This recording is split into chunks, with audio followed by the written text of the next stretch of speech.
അവൾ dresses wash ചെയ്തു എന്ന് പറയുന്നതും ഡ്രസ്സസ് ഒക്കെ വാഷ് ചെയ്യപ്പെട്ടു എന്ന് പറയുന്നതും തമ്മിൽ രണ്ടും വളരെ ഡിഫറൻ്റാണ്. ഞാൻ ലെറ്റർ പോസ്റ്റ് ചെയ്തു എന്ന് പറയുന്നതും ലെറ്റർ പോസ്റ്റ് ചെയ്യപ്പെട്ടു എന്ന് പറയുന്നതും തമ്മിൽ വളരെ ഡിഫറൻ്റ് അല്ലേ? ഇതാണ് active voice and passive voice തമ്മിലുള്ള ഒരു ഡിഫറൻസ്.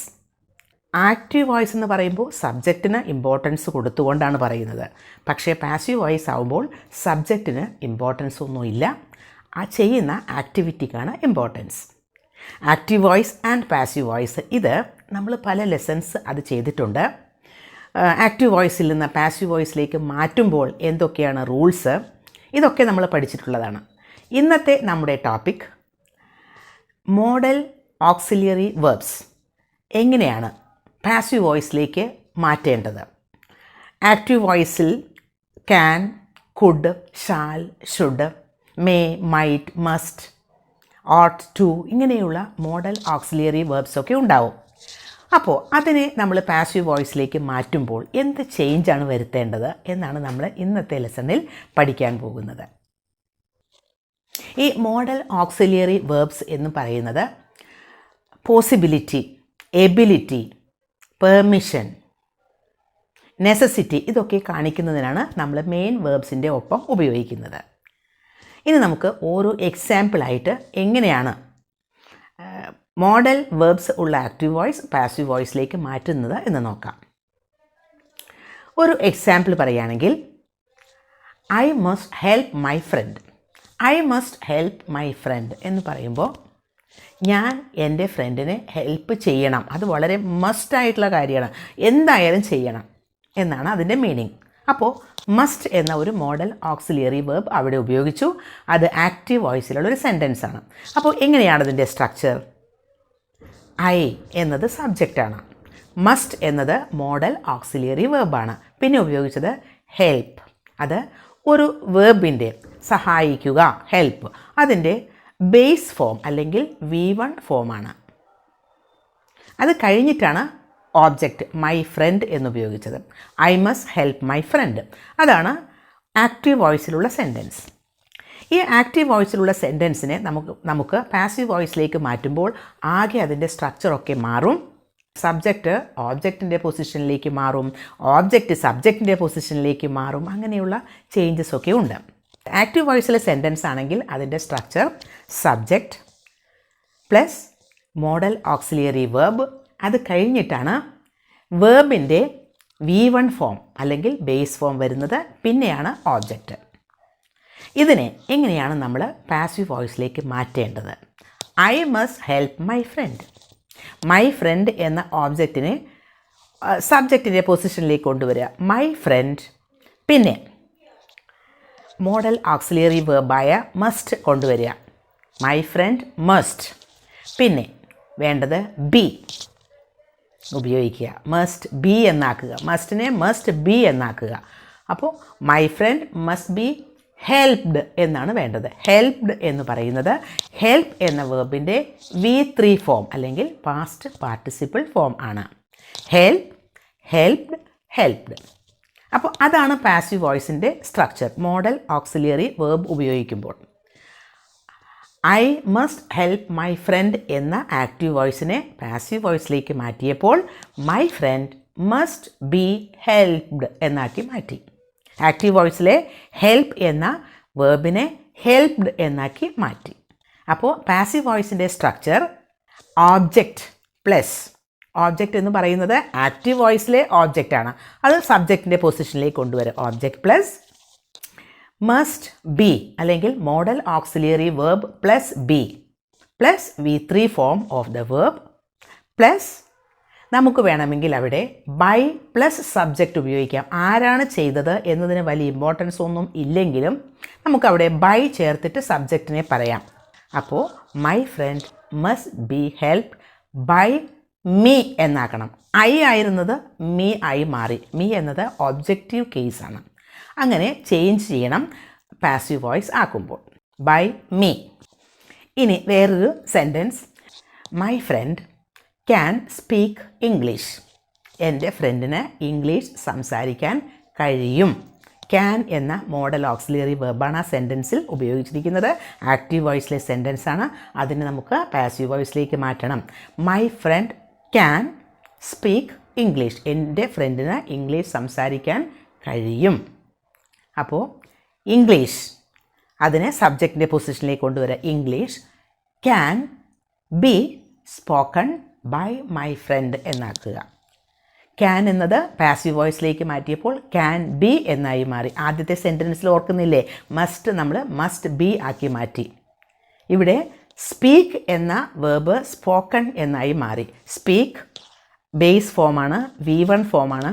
സ്പോക്ക് എന്നത് പാസ്റ്റ് ടെൻസ് അല്ലെങ്കിൽ V2 ഫോമാണ്. സ്പോക്കൺ എന്നത് V3 ഫോം അല്ലെങ്കിൽ പാസ്റ്റ് പാർട്ടിസിപ്പിൾ ഫോമാണ്. അപ്പോൾ my friend can speak English എന്നത് English can be spoken by my friend എന്നാക്കി മാറ്റി. ഇനി വേറൊരു sentence, she should purchase a car. അവൾ ഒരു കാറ് വാങ്ങണം. She should purchase a car. Should എന്ന മോഡൽ ഓക്സിലിയറി വെർബ് അവിടെ ഉപയോഗിച്ചു. അതിനെ നമുക്ക് പാസീവ് വോയിസിലേക്ക് മാറ്റുമ്പോൾ a car should be purchased by her എന്നാക്കി. ഷീ എന്ന സബ്ജക്റ്റ് ഓബ്ജക്റ്റിൻ്റെ പൊസിഷനിലേക്ക് കൊണ്ടുവന്നു. ബൈ ഹെർ എന്നാക്കി മാറ്റി. അവൾ ഒരു കാറ് വാങ്ങണം. She should purchase a car എന്നാണ്.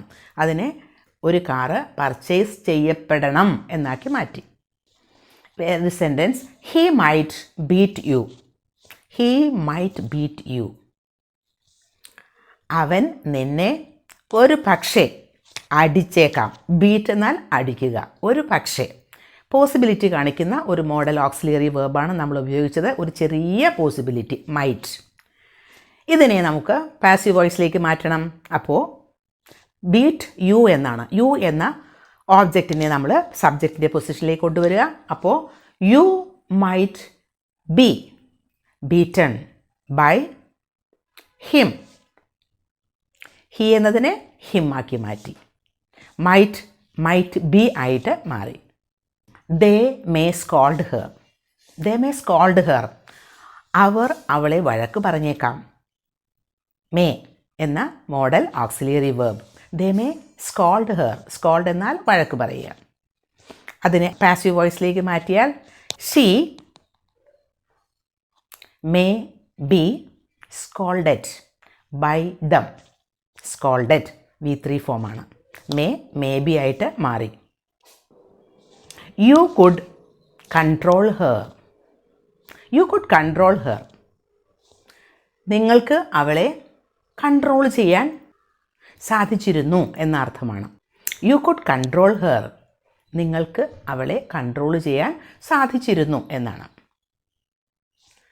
അപ്പോൾ passive voice she could be controlled by you. അടുത്തത് active voice, I would punish him. I would punish him എന്ന് പറയുമ്പോൾ ഞാൻ അവനെ പണിഷ് ചെയ്തേനെ എന്നാണ്. He would be punished by me. Next one, we ought to respect our elders. നമ്മൾ മുതിർന്നവരെ ബഹുമാനിക്കണം. അത് നമ്മൾ ചെയ്യേണ്ട ഒരു കാര്യമാണ്, നമ്മുടെ ഒരു റെസ്പോൺസിബിലിറ്റിയാണ്. നമ്മളങ്ങനെ ചെയ്യണം. ഓട്ട് ടു ആണ് ഉപയോഗിച്ചത്. ഓട്ട് ടു ഉപയോഗിക്കുമ്പോൾ അത് ഷുഡ് എന്നതുപോലെ തന്നെയാണ്, പക്ഷേ കുറച്ചുകൂടി സ്ട്രോങ്ങർ ആയിട്ടുള്ള ഒരു ഒബ്ലിഗേഷനാണത്. അപ്പോൾ our elders ought to be respected by us. We എന്ന ഒരു സബ്ജക്റ്റിനെ അസ് എന്നാക്കി മാറ്റി, ഒബ്ജക്റ്റീവ് കേസ്. അപ്പോൾ കുറേ എക്സാമ്പിളൊക്കെ നമ്മൾ പറഞ്ഞില്ലേ. മോഡൽ ഓക്സിലിയറി വേർബ്സ് ഉള്ള ആക്റ്റീവ് വോയിസ് സെൻറ്റൻസിനെ എങ്ങനെ പാസീവ് വോയിസ് സെൻറ്റൻസ് ആക്കി മാറ്റും എന്നാണ് നമ്മൾ പഠിച്ചത്. ആക്റ്റീവ് വോയിസിൻ്റെയും പാസീവ് വോയിസിൻ്റെയും കുറേ ലെസൺസ് നമ്മൾ ചെയ്തിട്ടുള്ളതാണ്.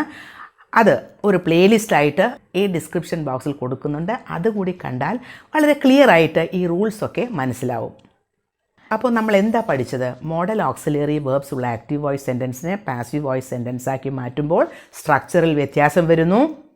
ഓക്സിലറി വേർബിനെ ബി എന്നുകൂടി ചേർത്ത് ക്യാൻ ആണെങ്കിൽ ക്യാൻ ബി, കുഡ് ആണെങ്കിൽ കുഡ് ബി, ഷാൽ ബി ആവും, ഷുഡ് ആണെങ്കിൽ ഷുഡ് ബി ആവും, മേ ബി ആവും, മൈറ്റ് ആണെങ്കിൽ മൈറ്റ് ബി ആവും,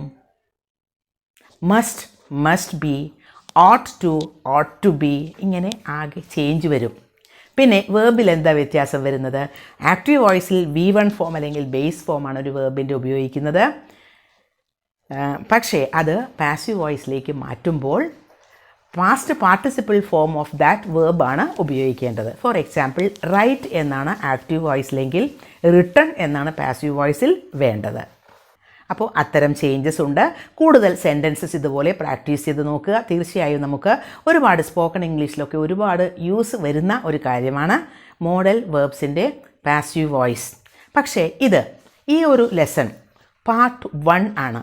ഒരു ലെസൺ കൂടി നമ്മൾക്ക് ഈ ഒരു മോഡൽ വേർബ്സിൻ്റെ ചെയ്യണം, എങ്കിലേ അത് വളരെ ക്ലിയർ ആയിട്ട് മനസ്സിലാവൂ. കാരണം നമ്മൾ ഉപയോഗിച്ചത് മോഡൽ ഓക്സിലറി വെർബ് കുഡ് എന്ന് ഉപയോഗിക്കുന്നതാണെങ്കിൽ അടുത്ത പാർട്ട് 2 കുഡ് ഹാവ് വരുമ്പോൾ എന്താണ് ചേഞ്ച് വരുന്നത്, വുഡ് ഹാവ് വരുമ്പോൾ എന്താണ് ചേഞ്ച് വരുന്നത്, മേ ഹാവ് വരുമ്പോൾ എന്താണ് ചേഞ്ച് വരുന്നത് എന്നൊക്കെ നമുക്ക് അടുത്ത പാർട്ട് 2 അതിൽ പഠിക്കാം.